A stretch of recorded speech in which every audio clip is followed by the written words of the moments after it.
Hello friends, welcome back to exam but. मैं आपका sociology का एजुकेटर अजय आज आपके लिए एक नई वीडियो के साथ आया हूं। फ्रेंड्स, हमारे यहाँ पे जो सोशियोलॉजिकल थिंकर्स हैं उनकी सीरीज चल रही है, उसमें ही मैं आपके लिए एक जो यूं कह सकते हो कि मेजर थिंकर में, आपके क्लासिकल थिंकर्स में सबसे प्रोमिनेंट जो हैं कार्ल मार्क्स।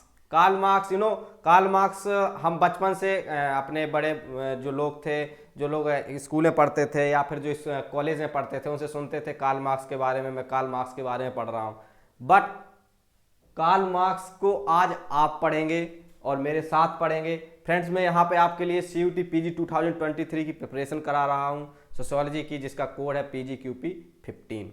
फ्रेंड्स, मैं एक जनरल इन्फॉर्मेशन देना चाहता हूँ आपको कि हमारा एक बैच ऑलरेडी पेड बैच चल रहा है जो 21 जनवरी से चल रहा है लाइव। वहाँ पे मैं आपको पढ़ाता हूँ, लेक्चर्स लेता हूँ। इसके अलावा रिकॉर्डेड लेक्चर्स यदि आप उस पर्टिकुलर टाइम पे नहीं देख पाते हो तो आपको रिकॉर्डेड लेक्चर्स भी प्रोवाइड कराए जाते हैं। तो फ्रेंड्स, उस बैच से आप जुड़िए। उसका जो भी डिस्क्रिप्शन है वो आपको नीचे उसका लिंक मिल जाएगा डिस्क्रिप्शन बॉक्स में। तो प्लीज़ वहाँ से गूगल फॉर्म आप फिल कीजिए, वहाँ पे नंबर्स हैं, उन पर संपर्क कर सकते हैं हमारे एग्जाम बट पे, और आप हमसे जुड़िए। तो ये तो इन्फॉर्मेशन हो गई, और उस बैच से आप जुड़ेंगे तो आपको आपकी जो CUT की प्रिपरेशन है वो अच्छे से कर पाएंगे। और उसके साथ साथ आप जो प्रेस्टिजियस यूनिवर्सिटीज़ है, फ्रेंड्स देखो, CUT में जो है बहुत सारी यूनिवर्सिटीज़ हैं। आप प्रिपरेशन करेंगे, हमारे यहाँ के यूट्यूब लेक्चर से पढ़ेंगे तो ओब्वियसली आपका सिलेक्शन तो होना ही है। लेकिन उसके साथ साथ आप श्योरिटी ला सकें अपने अंदर कि यदि आपको JNU, BHU, हैदराबाद जैसी यूनिवर्सिटीज़ चाहिए प्रेस्टिजियस, तो उसके लिए होता है कि आप एक स्ट्रॉन्ग और एक पर्टिकुलर वे में जो CUT की रिक्वायरमेंट है उसके अकॉर्डिंगली तैयारी करें। तो उसके लिए ज़रूरी हो जाता है कि आप एक पेड बैच ले लें, और मैं आपको नॉमिनल फीस में, एकदम बहुत कम ही फीस है हम लोगों की, तो उसमें आपको वो बैच प्रोवाइड करा रहा हूँ। तो फ्रेंड्स, हम बात कर रहे थे, इसके पहले हमने पहले बेबर को पढ़ाया था, उस पर ऑलरेडी 2 लेक्चर्स बन चुके हैं बेबर के बारे में। उसके पहले हमारा जो थिंकर्स का सीरीज चल रहा है, इसमें आज मैं आपके लिए कार्ल मार्क्स के बारे में डिस्कस करने वाला हूं। फ्रेंड्स, कार्ल मार्क्स को यदि हम मोटा मोटी कहें तो इसके पहले जितने भी थिंकर्स थे वो कहीं ना कहीं सोसाइटी में कंसेंसस की बात कर रहे थे, या सोसाइटी को समझने की बात कर रहे थे। कैसे? एक पॉजिटिव मैनर में। पॉजिटिव मैनर में वो कह रहे थे सोसाइटी कंटिन्यूसली इवॉल्व हो रही है, सोसाइटी में चेंजेज आते रहते हैं, और उन चेंजेस में कहीं ना कहीं हमारा एडवांसमेंट, मटेरियलिस्टिक थिंग्स में कहें उनमें एडवांसमेंट हो रहा है, उसके अकॉर्डिंगली चेंज हो रही है सोसाइटी। या यूँ कहिए कि न्यू टेक्नोलॉजीज आ रही हैं, उसके अकॉर्डिंगली चेंजेस हो रहे हैं। हमारा कल्चर हमेशा इवॉल्व होता रहता है, तो सोशल ऑर्गेनाइजेशन जो होता है वो चेंज हो रहा है, इसलिए सोसाइटी में चेंज आता है। सोशल पैटर्न्स, हमारा दूसरों से इंटरेक्शन करने के जो पैटर्न्स होते हैं, या सोशल सेटिंग्स में कोई भी पर्टिकुलर जो हमारा फंक्शन होता है किसी भी सोशल इंस्टीट्यूशन का, उसका क्या पैटर्न है, उसमें चेंज आने के कारण ही सोसाइटी चेंज होती है। ऐसी बात अभी तक सभी थिंकर्स कर रहे थे, बट कार्ल मार्क्स पहले ऐसे थिंकर्स बनते हैं। इसके पहले हालांकि इनके जो फादर हैं, टीचर रहे हैं, वो हेगल जो है, उन्होंने भी कहीं ना कहीं बात की है। मैं थोड़ा हेगल के बारे में आपको समझा देता हूं। यस, हेगल ने डायलेक्टिज्म की बात की है। किसकी बात की है? डायलेक्टिज्म की। उन्होंने कहा है कि सोसाइटी में हमेशा एक थीसिस आती है, बताता हूं अभी क्या होता है, फिर इसको रिफ्यूट करने के लिए एक एंटीथेसिस आती है, और फिर जब एंटीथेसिस आ जाती है तो इनका कॉम्बिनेशन बना के क्या बनता है? सिंथेसिस। क्या बनता है? सिंथेसिस। तो थीसिस और एंटीथेसिस में क्या है? यहां पे डायलेक्टिज्म, जिसे बोलते हैं कॉन्फ्लिक्ट। इसमें क्या होता है? कॉन्फ्लिक्ट होता है, तब जाके क्या निकल के आता है? एक एसेंस, दैट इज सिंथेसिस। सबसे पहले सोसाइटी में कोई पर्टिकुलर एक स्टेटमेंट आता है। ओके, मैंने कहा कि पर्टिकुलर कोई मैरिज में लेके कहें कि कोई एक पर्टिकुलर नोशन है मैरिज में, तो वो आता है। उसके बाद एक उसके रिफ्यूट करने वाला एक जस्ट ऑपोजिट सेंटेंस आता है, फिर इन दोनों का कॉम्बिनेशन होके एक जो पर्टिकुलर उन दोनों से जो एसेंस निकल के आता है वो सिंथेसिस बनता है। उन्होंने जो एग्जाम्पल लिया था, उन्होंने फ्रेंड्स एग्जाम्पल लिया था फैमिली। उन्होंने कहा कि फैमिली सबसे पहले आया, तो ये थीसिस है। फिर आया एंटीथेसिस में फैमिली के लिए सिविल सोसाइटी,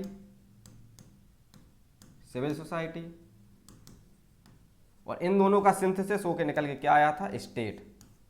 ऐसे उन्होंने स्टेट का इमरजेंस बताया। फ्रेंड्स फैमिली में क्या होता है, कुछ लोग होते हैं पर्टिकुलर एक उन्होंने इसके लिए यूज किया था यूनिवर्सल ईगोइज्म या ईगोइस्टिक, यूनिवर्सल ईगोइस्टिक। तो इसमें फैमिली में क्या होते हैं, सर्टेन मेंबर्स होते हैं। इसके बाद उन मेंबर्स में सर्टेन इन द सेंस कि उनका एक पर्टिकुलर नंबर होता है, और उन्होंने एक बी फीलिंग का जो गुण होता है वो बहुत ही स्ट्रांग होता है। तो यहाँ पे जो बिलोंगिंगनेस है वो ज़्यादा होती है, और फैमिली के मेंबर एक जगह रहते हैं, यूँ कहिए एक रूफ के नीचे रहते हैं। फिर कई फैमिलियों के लोगों ने मिलके क्या बनाई, एक सिविल सोसाइटी बनाई। किसके लिए, एक पर्टिकुलर गोल को अचीव करने के लिए। तो थीसिस आई, एंटीथेसिस क्या आई, पहले एक ही फैमिली के लोग, कई फैमिली के लोग, तो ये क्या हो गया, उसका ऑपोजिट हो गया ना। तो ये दोनों थीसिस एंटीथेसिस। अब इन दोनों का मिल गया, मतलब इन दोनों से लोग निकल के आए, फैमिली से और सिविल सोसाइटी से। वो किसके पार्ट बने, स्टेट के। तो क्या हो गया, सिंथेसिस हो गया। आई होप कि आपको समझ में आया होगा।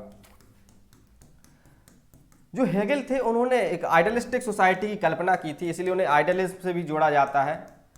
इसके बाद तो जो डायलेक्टिज्म है, जो डायलेक्टिज्म शब्द लिया है वो मार्क्स ने किससे लिया है, हेगेल से लिया है। किससे लिया है, हेगेल से लिया है। यदि हेगेल से रिलेटेड आपको कोई भी और डाउट है तो please ask in the comment section box, मैं आपको बता दूंगा। तो डायलेक्टिज्म उन्होंने यहां से लिया। इसके अलावा उनके एक और साथी थे,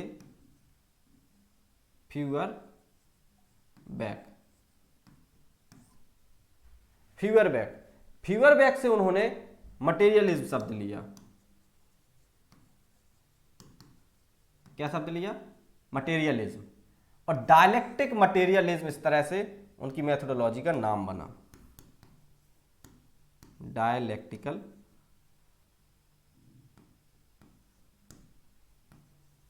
मटेरियलिज्म। तो डायलेक्टिक मटेरियलिज्म उनकी मेथोडोलॉजी है। अब मैं डायलेक्टिक मटेरियलिज्म आपको समझाता हूं। फ्यूअरबैक से क्या लिया, मटेरियलिज्म, क्योंकि इनका जो पूरा कंसेप्ट था हिस्टोरिकल मटेरियलिज्म की बात करते हैं। हिस्टोरिकल मटेरियलिज्म क्या होता है मैं अभी आपको बताऊंगा, डायलेक्टिज्म भी अभी आगे बताऊंगा। तो डायलेक्टिक मटेरियलिज्म उनकी मेथोडोलॉजी का नाम है। अब फ्रेंड्स अभी तक मैंने आपको बताया कि सोसाइटी की जो थ्योरीज दिए जा रही थी वो कहीं ना कहीं एक पर्टिकुलर वे में थी, एवोल्यूशन से बेस्ड थी। ओके, एवोल्यूशनिज्म में किसका नाम आता है, हर्बर्ट स्पेंसर। वो कह रहा है कि सोसाइटी का एवोल्यूशन हो रहा है, linear theory, linear social change चल रहा था।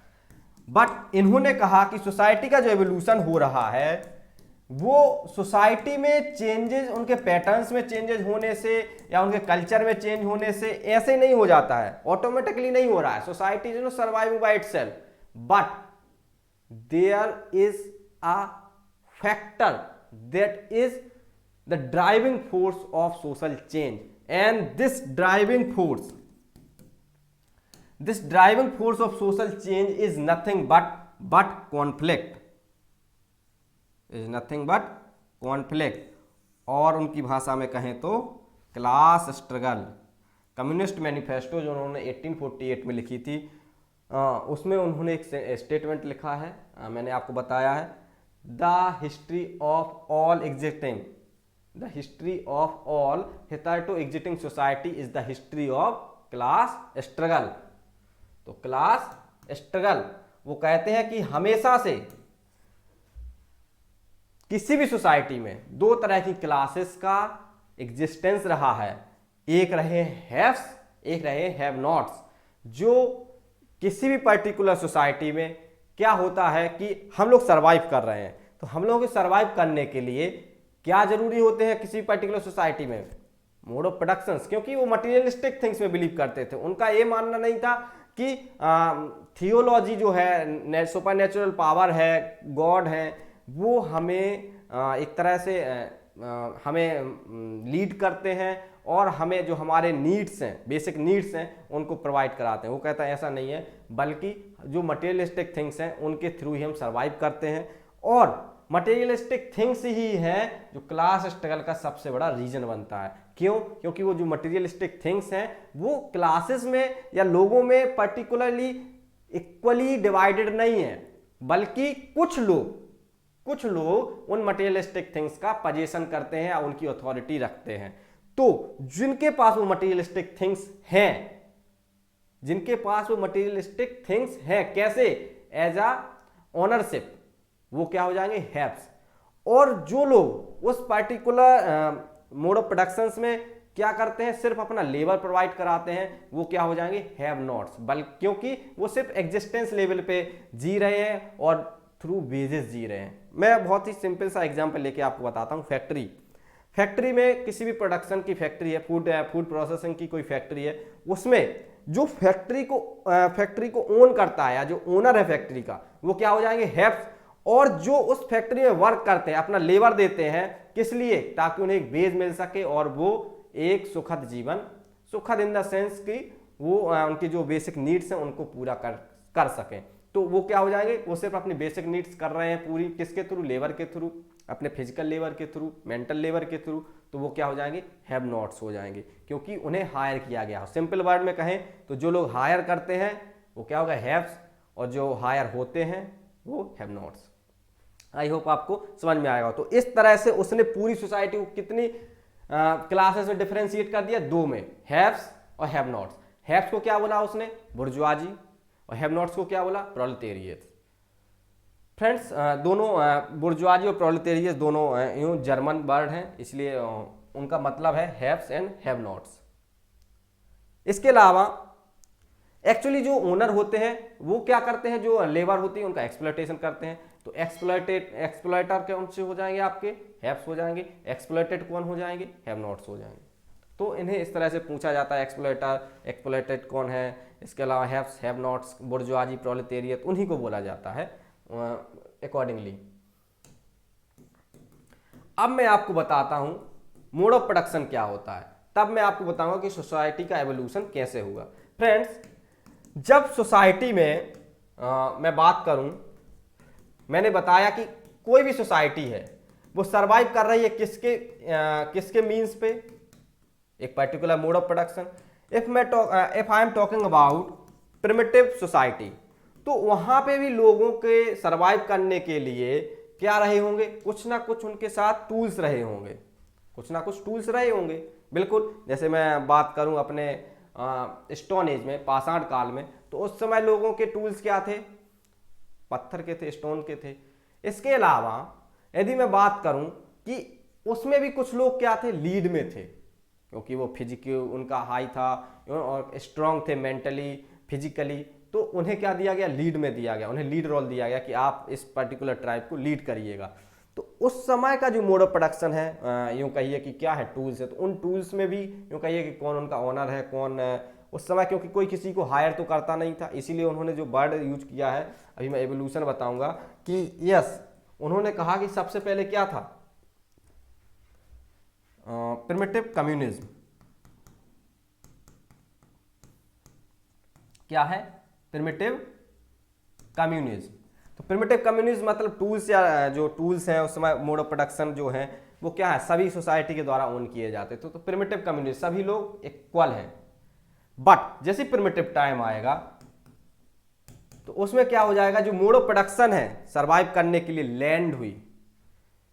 इसके अलावा यूं कहिए कि लैंड के साथ साथ या कोई भी फूड प्रोसेसिंग की कोई भी प्रोसेस हो रही है, तो उसमें क्या हो जाएगा? मोड ऑफ प्रोडक्शन जो आएगा वो एक पर्टिकुलर क्लास के द्वारा एक्वायर किया जाएगा या परचेज किया जाएगा।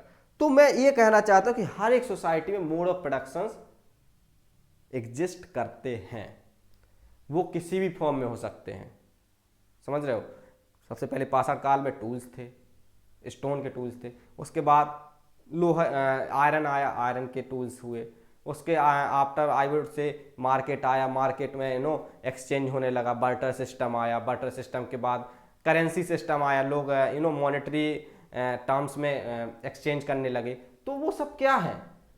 वो उस पर्टिकुलर सोसाइटी में उस पर्टिकुलर टाइम के लिए मोड ऑफ प्रोडक्शन को डिसाइड करते हैं। फैक्ट्रियाँ पहले हथकरघा थे, घर पे जो इंडिजीनियस हमारी फैक्ट्रीज होती हैं, इंडिजीनियस या घर पे जो छोटे छोटे यंत्र लगा के टेक्निकल इंस्ट्रूमेंट्स लगा के हम क्या करते हैं, प्रोडक्शन करते हैं।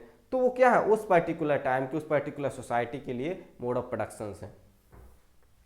तो मोड ऑफ प्रोडक्शन में क्या होता है, एक होता है forces of production. Forces of production क्या होते हैं, लैंड, लेबर, कैपिटल, और दूसरा होता है रिलेशंस ऑफ प्रोडक्शन। तो उस पर्टिकुलर टाइम पीरियड में जो फोर्सेज ऑफ प्रोडक्शन हैं, जैसे मैं आज की बात करूं, अभी की बात करूं, तो अभी फोर्सेज ऑफ प्रोडक्शन क्या है, फैक्ट्रियों में वर्क हो रहा है ना, तो फैक्ट्रीज वगैरह हो गई। तो फैक्ट्री में जो हमारे फोर्सेस फैक्ट्री में क्या आएगा, लैंड भी आएगा, क्योंकि लैंड पे ही तो फैक्ट्री बनेगी। लैंड, लेबर, कैपिटल, कैपिटल भी आता है। ये फोर्सेज हैं, इन्हीं के थ्रू तो प्रोडक्शन होगा किसी चीज का, क्योंकि कैपिटल होगा तभी तो आप रॉ मटेरियल ला पाएंगे और प्रोडक्शन के वर्क को आगे बढ़ा पाएंगे। तो जो फोर्सेज ऑफ प्रोडक्शन है ना, वो क्या होगा, लैंड, लेबर, कैपिटल। अब रिलेशन ऑफ प्रोडक्शन में क्या होगा, कौन इन्हें एक्वायर कर रहा है, मतलब कौन इनकी ओनरशिप किनके पास है इनकी, और कौन सिर्फ यहाँ फैक्ट्री में वर्क कर रहा है। आई होप आपको समझ में आ रहा होगा। तो जो वर्क कर रहा है वो हैव नॉट्स हो गए, और जिन ओनरशिप है जिनके पास, वो क्या हो जाएंगे, हैव्स हो जाएंगे। तो रिलेशंस ऑफ प्रोडक्शंस में आ जाएंगे। फोर्सेस ऑफ प्रोडक्शंस को मीन्स ऑफ प्रोडक्शंस भी बोल सकते हैं, मीन्स ऑफ प्रोडक्शंस भी कहीं कहीं लिख के आ जाता है। तो mode of productions, again I will conclude it.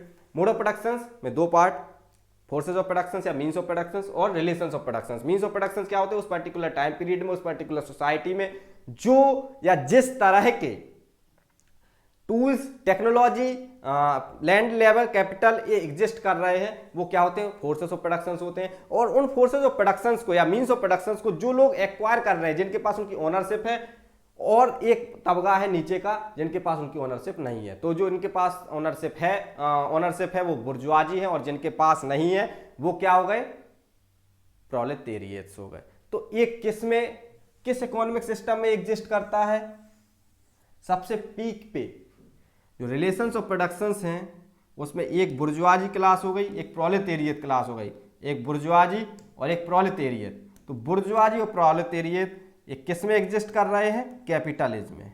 किस में, कैपिटलिज्म में। तो इस तरह से वो सोसाइटी का एवोल्यूशन बताता है कि सबसे पहले प्रिमिटिव कम्युनिज्म था, इसके बाद प्रिमिटिव कम्युनिज्म के बाद क्या आया, एंशिएंट टाइम। इस समय भी दो क्लासेस थी। एंशिएंट टाइम के बाद फ्यूडलिज्म आया,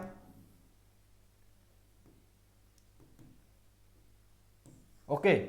फ्यूडलिज्म के बाद क्या आया, कैपिटलिज्म, और कैपिटलिज्म के बाद वो कहता है कि क्या आएगा, सोशलिज्म। सोशलिज्म आ भी चुका है, रसिया में बात करते हैं, वो कहते हैं हमारी इकोनॉमी सोशलिस्टिक इकोनॉमी है, चाइना में है सोशलिज्म। और इसके बाद एक कहता है कि नेक्स्ट स्टेज आएगा क्या, कम्युनिज्म।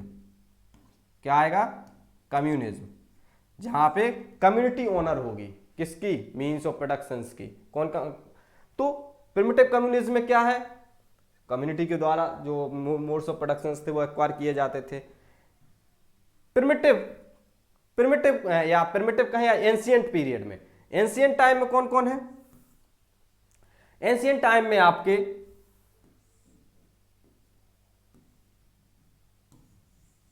मास्टर हैं, मास्टर थे और स्लेव थे, ओके। फ्यूडलिज्म में कौन कौन है आपके, फ्यूडल लॉर्ड्स हैं, फ्यूडल लॉर्ड्स जो परचेज कर रहे हैं, तो ये बुर्जुआजी हो जाएगी। ये बुर्जुआ, इसमें मास्टर हैं, इसमें स्लेव क्या, प्रोलेटेरियट्स हैं। इसमें आपके फ्यूडलिज्म में फ्यूडल लॉर्ड्स क्या है, बुर्जुआजी हैं। और सर्फ जो हैं, सर्फ बोलते थे या गिल्ड बोलते थे, तो क्या हो जाएंगे आपके, प्रोलेटेरियट्स हो जाएंगे। कैपिटलिज्म में अगेन बुर्जुआजी थे, इसमें तो कैपिटलिज्म में तो स्पेशली वो यूज ही करता है, यहाँ पे have nots, haves and have nots हो गए। तो कैपिटलिज्म में कौन कौन है, दो तरह की क्लास हैं, बुर्जुआजी है और कौन कौन है, प्रोलेटेरिएट। तो देखो यहाँ पे दो क्लासें, यहाँ पे तो कम्युनिज्म है तो कोई क्लास नहीं होगी, सभी एक ही में आएंगे। यहाँ पे दो क्लासें हैं, कौन कौन सी, मास्टर एंड स्लेव की क्लास एंशिएंट टाइम में। फ्यूडलिज्म में क्या है, feudal lords and Surf and guild हैं, दो क्लासें हैं।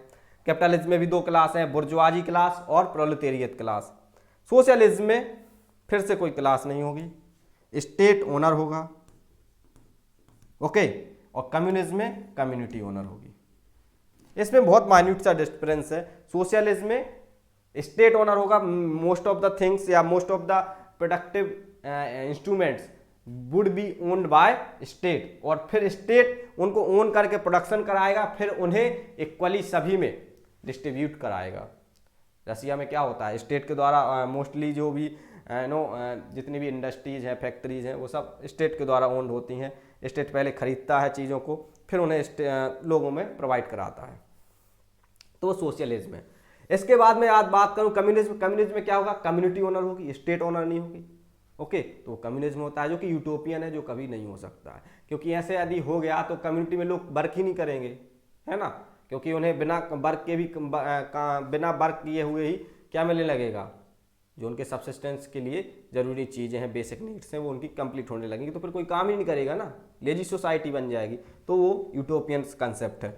तो आई होप कि आपको ये 5 स्टेजेस जो मैंने आपको बताई 1 2 3 4 5, ये तो आना नहीं है 6, तो इस तरह की जो 5 स्टेजेस उन्होंने बताई सोसाइटी की, आई होप कि आपको समझ में आएंगे। ये भी एक तरह से लीनियर एवोल्यूशन है, linear theory of social change है ये, है ना। आपको जब मैं सोशल चेंज पढ़ाऊंगा तो बताऊंगा कि लीनियर थ्योरीज क्या होती है, सोशल चेंज की एवोल्यूशन की थ्योरी जो होती हैं, या फिर मैं उसमें बताऊंगा स्पेंसर की थ्योरी लीनियर थ्योरी है।